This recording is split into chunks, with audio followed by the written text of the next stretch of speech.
Lust is a sexual desire that dishonors its object and disregards God.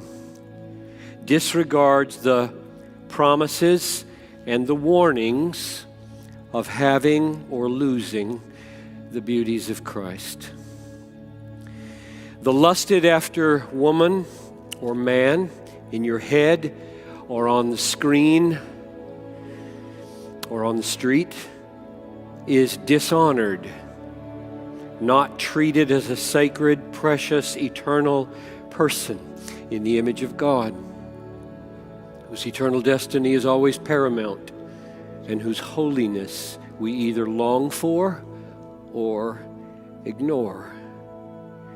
And the only way that kind of dishonor can daringly be carried out and hold sway is by disregarding God while we are in the sway of lust. Ponder with me for a few minutes the natural and the spiritual role of self-control in relation to lust. Addiction, I think, is a relative term. I would stake my life on the guess that in this room, no one is absolutely addicted to pornography or any sexual sin. None of you is. What I mean by this is, if the stakes are high enough and sure enough, you will have all the self-control you need to conquer any sexual temptation. For example, tonight, if you are feeling totally in the sway of a sexual desire, more blazing, more powerful than you have ever felt it in your life, and you believe you cannot resist the temptation to look at some nudity online, and suddenly a black hooded ISIS member drags your best friend or your spouse into the room with a knife at his throat or her throat and says, "If you look at that website, I will slit this throat." You will have self-control. You are not addicted. You won't click.